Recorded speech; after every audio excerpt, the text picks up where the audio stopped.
औज़ुबिल्लाहिमिनश्शैतानिर्रजीम बिस्मिल्लाहिर्रहमानिर्रहीम अल्लाहुम्मा सल्लि अला सय्यिदिना मौलाना मुहम्मद सल्लल्लाहु अलैहि व आलिहि व बारिक वसल्लम। Welcome to my YouTube channel. I am Muhammad Asif with a new topic, adverb clause, which is the most confusing topic of the clause. It is a kind of dependent clause. अजीज़ तलबा, हम इससे पहले भी classes पे videos जो है वो upload कर चुके हैं। तो अब हम जो है एडवर्ब क्लास, जो कि क्लास का आखिरी टॉपिक होगा, उसको हम डिस्कस करने जा रहे हैं। उम्मीद है कि ये वीडियो आपको एडवर्ब क्लास के मतलब मुकम्मल तफसील से आगाह करेगी और इस वीडियो को आखिर तक देखने के बाद आपको एडवर्ब क्लास का मुकम्मल कंसेप्ट जो है वो आपके जहन में आ जाएगा, जिससे हासिल करने के बाद आप इम्तहानात में अच्छे मार्क्स ले सकेंगे। इस टॉपिक को उर्दू और हिंदी ज़बान में मुकम्मल तौर पर आम फहम अंदाज में बयान किया गया है ताकि हर कोई इसको आसानी से समझ सके। सबसे पहले हम देखेंगे clause.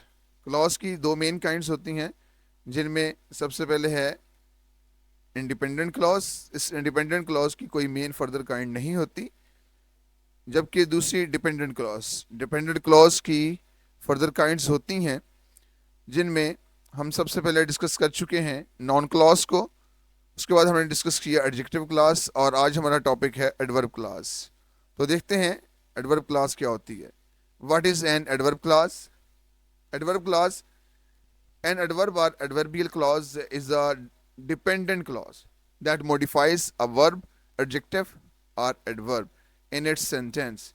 In other words, an adverbial clause is a clause that does the same thing as an adverb. Adverb clause जो है ये एक ऐसी क्लॉज होती है जिसे हम एडवर्बियल क्लॉज भी कहते हैं। ये डिपेंडेंट क्लॉज की एक किस्म है। एडवर्ब क्लॉज अपने सेंटेंस में वर्ब, एडजेक्टिव और एडवर्ब को मॉडिफाई करती है, जिस तरह के एक एडवर्ब जो है वो मॉडिफाई कर रहा होता है वर्ब को, एडवर्ब को या एडजेक्टिव को। तो अगर हम एडवर्ब को एक क्लॉज की शक्ल दे दें तो वो हमारी एडवर्ब क्लॉज कहलाएगी। कुछ एग्जांपल्स देखते हैं और उनके थ्रू समझने की कोशिश करते हैं कि एडवर्ब क्लॉज क्या होती है। एग्जांपल नंबर 1 है they rested at sunset. At sunset ये हमें वक्त के बारे में आगाह कर रहा है। Sunset is an adverb of time, ये हमें टाइम के मतलब आगाह करता है। लेकिन इसी एट सनसेट जो हमारे पास एडवर्ब फ्रेज है, इसी को अगर हम क्लॉज की शक्ल दे दें तो ये हमारी एडवर्ब क्लॉज कहलाएगी। एग्जांपल नंबर 2 में देखिए दे रेस्टेड व्हेन इवनिंग केम। अब हमने एट सनसेट को कन्वर्ट कर दिया है व्हेन इवनिंग केम, जो कि एक मुकम्मल क्लॉज है, और ये क्लॉज जो है बता रही है कि उन्होंने कब आराम किया। They rested when evening came, लिहाजा ये हमारी एडवर्ब कहलाएगी। When evening came does the work of an adverb of time, so it is adverb clause. Types देखते हैं, types of an adverb clause. Here are the different types of adverb clauses. First of all, adverb clauses of time. Adverb clause of time जो है ये हमें when का answer देगी, यानी ये साथ साथ कुछ हिंट्स हमारे चलेंगे। एडवर्ब क्लॉज ऑफ टाइम जो है ये हमें व्हेन का आंसर देगी, जबकि एडवर्ब क्लॉज ऑफ प्लेस हमें वेयर का आंसर देगी। एडवर्ब क्लॉज ऑफ मैनर ये हमें हाउ का आंसर देगी कि ये एक्शन कैसे टेक प्लेस हुआ, कहाँ टेक प्लेस हुआ, कब टेक प्लेस हुआ। इसके बाद है एडवर्बियल क्लॉजेस ऑफ कंडीशन, इसमें कंडीशन लगाई जाती है, इफ का यूज किया जाता है एडवर्ब क्लॉज के शुरू में। नंबर 5 है adverb clause of reason. Reason में ये वाई का आंसर करती है कि ये एक्शन क्यों किया गया, और अमूमन जो है बिकॉज जैसे सब ऑर्डिनेट कंजक्शन जो है वो इस्तेमाल किए जाते हैं। नंबर 6 है एडवर्बियल क्लॉज ऑफ पर्पस, ये हमें फार का आंसर देती है कि ये एक्शन जो है करने का मकसद क्या था।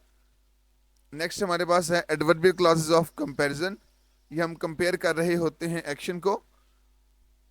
Number 8 adverbial clause of concession है, ये कॉन्ट्रास्ट को शो करती है, जिस तरह कि हम कह सकते हैं अगरचे वो गरीब है लेकिन दिल का अमीर है। तो इस तरह से ये जो है कंट्रास्ट को शो कर रही होती है। Each type communicates different information, but every type is a group of words that function as an adverb. Adverb clause जो है ये adverb के तौर पर सेंटेंस में काम कर रही होती हैं। ये बताती हैं कि रिएक्शन कब, कहाँ, कैसे टेक प्लेस हुआ, या फिर कंडीशन लगाई जाती है अगर वो मेहनत करेगा तो कामयाब हो जाएगा, या फिर ये काम क्यों किया गया, उसका पर्पस क्या था, या फिर हम एक्शन को कंपेयर कर रहे होते हैं या कंट्रास्ट कर रहे होते हैं। तो नेक्स्ट हम बढ़ते हैं अपने की पॉइंट्स की तरफ। एडवर्ब क्लॉजेस के लिए को आइडेंटिफाई करने के लिए हम कुछ की पॉइंट्स जो है वो डिस्कस करने जा रहे हैं। First, adverb clauses are connected to independent clauses. चूंकि एडवर्ब क्लॉज जो है ये एक डिपेंडेंट क्लॉज होती है और उसको अपने मानी मफहूम क्लियर करने के लिए इंडिपेंडेंट क्लॉज की ज़रूरत होती है, और ये हमेशा उससे कनेक्ट होकर ही अपने कंप्लीट मीनिंग देती है। दूसरा है adverb clauses answer the questions like how, when, where and why. Adverb clause जो है ये मेन क्लॉज के वर्ब को आंसर कर रही होती हैं, how, when, where and why, जैसा कि हमने इसकी काइंड्स में डिस्कस किया है। नंबर थर्ड पर है adverb clauses starts with subordinate conjunction. Adverb clauses जो है ये सबऑर्डिनेट कंजक्शन से स्टार्ट की जाती हैं। अब हम कुछ एडवर्ब्स को डिस्कस करेंगे वन बाय वन इसकी काइंड्स के साथ। यानी सबऑर्डिनेट कंजक्शन जो है उनके लिए हम कौन से एडवर्ब यूज करते हैं, while, after, before, since, as, till, as soon as, no sooner than, so long as, etcetera. ये एडवर्ब ऑफ टाइम के सबऑर्डिनेट कंजक्शन हैं। अगर ये क्लॉज के स्टार्ट में आ जाते हैं, इनसे क्लॉज स्टार्ट होती है, तो इसका मतलब है ये एडवर्ब क्लॉज है। Subordinate conjunction for adverb of place. Adverb of place के लिए वेयर एंड वेयर एवर का यूज किया जाता है। Subordinate conjunction for the adverb of manner, as and the way, etcetera. Next है subordinate conjunction for the adverb of condition, if, whether, unless and on condition that, provided and in case. ये conjunction जो है ये हम अमूमन use करते हैं condition के लिए। Subordinate conjunction for adverb of reason, because, as, since and that. Since जो है ये एडवर्ब ऑफ टाइम के तौर पर भी डिस्कस होता है। ये हमने ख्याल करना होता है कि ये जो हमारा सबऑर्डिनेट कंजक्शन है ये फंक्शन क्या पे कर रहा है, क्या ये टाइम बता रहा है, जैसा कि हमारे परफेक्ट कंटिन्यूस टेंसेस में सिंस यूज होता है जो कि टाइम पीरियड को शो कर रहा होता है, लेकिन बाज़ का जो है ये रीज़न भी दे रहा होता है। तो ये हमें साथ साथ ये देखना पड़ेगा, लेकिन एक्चुअली ये होती एडवर्ब क्लॉज ही है। Subordinate conjunction for adverb of purpose. Purpose के लिए हम so that, in order that, lest and that जैसे कंजक्शन जो है वो यूज करते हैं। Subordinate conjunction for adverb of comparison. Comparison करने के लिए देन, बाय एंड एज का इस्तेमाल किया जाता है। Subordinate conjunction for the adverb of concession. Concession के लिए दो, ऑल्दो एंड इवन इफ का इस्तेमाल किया जाता है। ये सारे जो हम सबऑर्डिनेट कंजक्शन डिस्कस कर चुके हैं, एक्चुअली ये एडवर्ब क्लॉज के स्टार्ट पर आते हैं। एडवर्ब क्लॉज है इन्हीं से स्टार्ट होती है। अब बढ़ते हैं एग्जांपल्स ऑफ एडवर्ब क्लॉजेस। अब कुछ एडवर्ब क्लॉजेस को हम डिस्कस करेंगे इन की पॉइंट्स के थ्रू कि क्या हम इन की पॉइंट्स के थ्रू एडवर्ब क्लॉज को आइडेंटिफाई कर सकते हैं या नहीं कर सकते। तो फर्स्ट एग्जांपल है they left before the concert ended. Before, पहले, ये टाइम को शो कर रहा है। बिफोर द कंसर्ट एंडेड ये हमारी एडवर्ब क्लॉज है जो कि टाइम को शो कर रही है। नेक्स्ट एग्जांपल है हमारे पास he will get a good job when he graduates. When he graduates ये भी हमारे पास जो है ये टाइम को शो कर रही है। ही will get a good job when he graduates. दूसरी जो है ये कंडीशन के तौर पर भी आती है, when he graduates he will get the good job. तो नेक्स्ट एग्जांपल देखिए, he stood where I ordered him to stand। where I ordered him to stand ये हमें प्लेस का बता रही है। he stopped वो वहीं रुक गया जहां उसे रुकने का कहा था। तो where I ordered him to stand। Next example है the dog follows him wherever he goes। wherever जहां कहीं, तो ये भी जो है प्लेस को शो कर रही है। The dogs follows him wherever he goes. Next example है the frightened child ran as fast as he could. डरा हुआ सहमा हुआ लड़का इतनी तेज भागा जितना वो भाग सकता था। As fast as he could, ये मैनर को शो करती है कि, और ये हाउ का आंसर देती है। The frightened child ran, how did the frightened child ran run, तो ये हमें आंसर देगी as fast as he could. Next example है she addressed the crowd as she had practised in the mirror. उसने हजूम से खिताब किया जैसा कि वो आईने में प्रैक्टिस की। तो she addressed the crowd as she had practised. As जो है ये हमें मैनर के बारे में बता रहा है, लिहाजा ये हमारी एडवर्ब ऑफ मैनर होगा और ये हमारी एडवर्ब क्लॉज है। नेक्स्ट एग्जांपल है if she recovers quickly she will join the team. If she, अगर वो जल्दी से सेहतयाब हो जाती है, तो ये कंडीशन है she will join the team, ये हमारी मेन क्लॉज है। एक चीज़ को ज़हन नशीन कर लीजिए कि अगर हमारी एडवर्ब क्लॉज जो है ये स्टार्ट में इस्तेमाल होती है तो हम मेन क्लॉज को शुरू करने से पहले कॉमा लगाएंगे, लेकिन अगर हमारी मेन क्लॉज शुरू में होती है और एडवर्ब क्लॉज जो है वो बाद में आती है, तो फिर हम उसको कंजक्शन से शुरू कर रहे होते हैं, हमें कॉमा की ज़रूरत नहीं होती। इसके साथ साथ ये भी ज़रा ज़हन नशीन कर लीजिए कि जो हमारी एडवर्ब क्लॉज होती है इसको हम कहीं भी यूज़ कर सकते हैं। आया कि हम इसको शुरू में भी यूज़ कर सकते हैं, सेंटर में भी यूज़ कर सकते हैं और आखिर में भी यूज़ कर सकते हैं। लेकिन फ़र्क ये होता है कि अगर हम शुरू में यूज़ करें तो मेन क्लास शुरू करने से पहले कॉमा लगाते हैं, लेकिन अगर हम इसी एडवर्ब क्लास को आखिर में यूज़ करें जैसा कि ऊपर वाली 6 एग्जाम्पल्स में हमने जिक्र किया है, तो उसके बाद हम उसको कंजक्शन से शुरू कर रहे होते हैं, हमें किसी कॉमा की ज़रूरत नहीं होती। लेकिन अगर हम इसी क्लॉज को, एडवर्ब क्लॉज को सेंटर में यूज़ करें तो इसको शुरू करने से पहले भी कॉमा लगाएंगे और इसको ख़त्म करने के बाद भी कॉमा लगाएंगे और उसके बाद हम फिर जो है अपने मेन क्लॉज का जो रेस्ट ऑफ पार्ट होगा उसको लिखेंगे।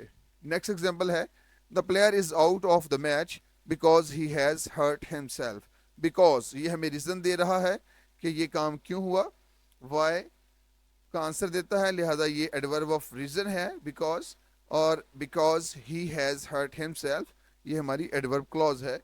नेक्स्ट एग्जांपल है she switched on the television so that she could listen to the news.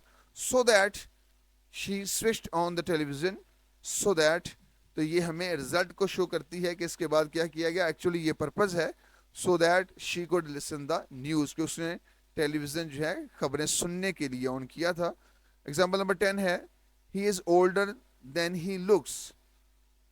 He is older than he looks, वो उससे ज़्यादा बूढ़ा है जितना वो नज़र आता है, यानी जितना वो नज़र आता है उससे ज़्यादा बूढ़ा है। तो ये यहाँ पे हमने कंपैरिजन किया है और देन जो है ये हमारा एडवर्ब ऑफ कंपैरिजन यहाँ पे डिस्कस किया गया है।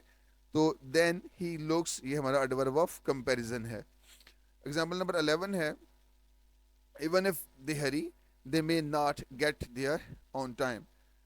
अगरचे वो जल्दी में थे लेकिन वक्त पर नहीं पहुंच पाए, तो ये अगर आप देखते हैं तो ये कंट्रास्ट है, यानी वो जल्दी में थे लेकिन लेट हो गए, तो ये एक कंट्रास्ट है और ये हमारा एडवर्ब ऑफ कंसेशन है इवन इफ, और ये क्लॉज इवन इफ दे हरी ये हमारी एडवर्ब क्लॉज होगी। दो I am poor I am honest, adverb of concession है। दो, अगरचे मैं गरीब हूँ मैं ईमानदार हूँ। तो ये हमारी कुछ एग्जांपल्स थी जिनके थ्रू कोशिश की गई है कि स्टूडेंट इसको समझ पाएँ कि एडवर्ब क्लॉज जो है उसको हम कैसे आइडेंटिफाई कर पाएंगे। तो सबसे पहले जो चीज़ ज़हन नशीन आपने करनी है जो वो की पॉइंट्स में, वो ये है कि एडवर्ब क्लॉज जो है एक तो वो डिपेंडेंट क्लॉज होती है और उसे इंडिपेंडेंट क्लॉज के सहारे की ज़रूरत होती है अपने मायने मुकम्मल करने के लिए।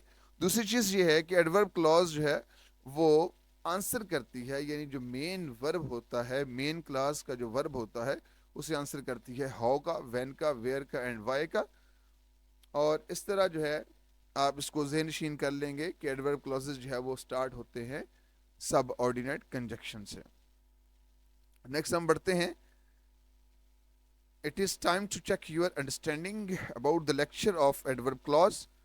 Read the following sentences carefully and try to identify the adverb clause. तो एग्ज़ाम में भी जो है हमें यही आइडेंटिफाई करना होता है कि ये जो क्लॉज है, क्या ये एडवर्ब क्लॉज है, नाउन क्लॉज है या एडजेक्टिव क्लॉज है। तो की पॉइंट्स आपके साथ डिस्कस कर दिए गए हैं। अब देखते हैं कि किस हद तक आप इसको समझ पाए हैं।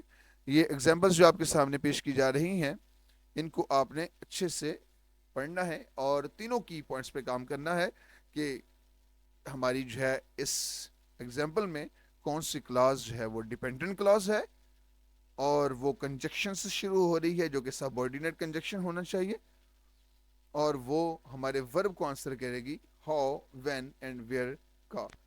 तो first example, he did it as I told him. He did it as I told him. Next example है at home we must do as the Romans. Example number 3, he finished the work as the clock struck 4. Number 4 है if this story is false what should you do। Next example है he acted as if he owned the car। Dear students, आपने इन examples को अच्छे से understand करना है और कमेंट्स में आपने बताना है कि ये एडवर्ब क्लॉज है, इस सेंटेंस का कौन सा हिस्सा जो है वो हमारा एडवर्ब क्लॉज है, और साथ में आपने ये भी बताना है कि ये एडवर्ब क्लॉज में काइंड कौन सी है। ये एडवर्ब ऑफ टाइम है, एडवर्ब ऑफ कंसेशन है, एडवर्ब ऑफ प्लेस है, एडवर्ब ऑफ मैनर है। ये भी आपने साथ में आइडेंटिफाई करना है ताकि हमें पता चल सके कि आप इसको अंडरस्टैंड कर पाए हैं। वीडियो को आखिर तक देखने का बेहद शुक्रिया। Thank for watching it. अगर हमारी ये वीडियो आपको पसंद आई हो तो हमारे चैनल को सब्सक्राइब करें, वीडियो को लाइक करें और बेल आइकॉन के ऑल बटन को क्लिक करना ना भूलिएगा ताकि आपको सारी वीडियो मिल सकें। तब तक के लिए इजाज़त दीजिए। फ़ी अमानिल्लाह।